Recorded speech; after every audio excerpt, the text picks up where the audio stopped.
जय श्री कृष्ण, जय माताजी मित्रों। केम छो बधा? आई होप बधा मजामां जशो। तो आज हूँ तमने बतावीश हूँ मांडवी पाक कई रीते बनावुं छुं। तो ए जोवा माटे चेनलने लाइक कर देजो, शेर कर देजो अने सब्सक्राइब करी देजो।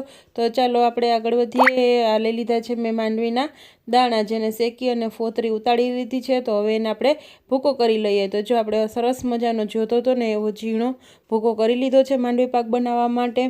तो एकदम मस्त भूको बनीने आपणो रेडी है। तो हवे आपणे एनी आगळनी बधी तैयारी करी लईए। तो एना माटे मैं छे ने अहींया लई लीधी छे एक चौकी। चौकीमां घी लगावी अने तैयार ज राख्युं छे, आपणे ढेफली पाडवानी छे एटले। अने त्यार पछी जो अहींया मैं वाटको एक खांड लीधी छे दाणानी अर्धा भागनी।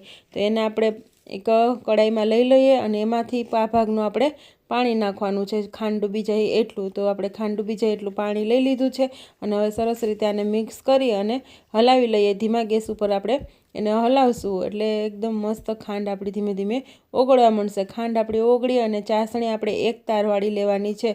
તો જો સરસ આપણી ધીમે ધીમે ખાંડ ઓગળવા માંડી છે અને હલાવતા જવાનું છે ધીમા ગેસ ઉપર, એટલે જેથી કરીને આપણી ચાસણી છે एकदम આકરી ન આવી જાય અને ચેક કર્યા કરવાનું આપણે। તો જો આપણી આ ચાસણી છે ને એકદમ મસ્ત રીતે આવી ગઈ છે। તો આપણે અત્યારે એક તારવાળી ચાસણી લેવાની છે, એટલે બહુ ટાઈટ ન બને, નહીતર માંડવી પાક ખવાય એવો ન થાય। તો જો આપણે આ રીતના ચેક કરી લીધું અને આપણી ચાસણીમાં એક તાર બનવા માંડ્યો છે। આ રીતે એક તાર બને ને એટલે આપણી ચાસણી આવી ગઈ। હવે આની અંદર આપણે એડ કરવાનો છે આપણો માંડવીનો ભૂકો। તો જો આ રીતે આપણે માંડવીનો ભૂકો એડ કરી દીધો અને આને આપણે વ્યવસ્થિત હલાવી લઈએ। એકદમ મિક્સ થઈ જાય પછી એમાં મેં 2 ચમચી જેટલું ઘી નાખ્યું છે અને ઘી નાખી સરસ હલાવી અને આપણે લઈ લેવાનો છે ચોકીની અંદર। તો જો ચોકીની અંદર સરસ રીતે આપણે ઢાળી દીધો છે। હવે આની અંદર થોડુંક નરમ થઈ જાય પછી આપણે એમાં ચેકા પાડી અને ઢેફલી પાડી લેવાની છે। તો જો હવે આપણી ઢેફલી પણ બહુ મસ્ત રીતે પડી ગઈ છે। તો આ રીતે તમે જો માંડવી પાક બનાવશો ને એટલે એકદમ મસ્ત માંડવી પાક બનવાનો છે। તો જરૂરથી ટ્રાય કરજો એકવાર બનાવવાની। અને આપણી ઢેફલી પણ બહુ મસ્ત બની અને પોચો પણ એકદમ મસ્ત બન્યો છે।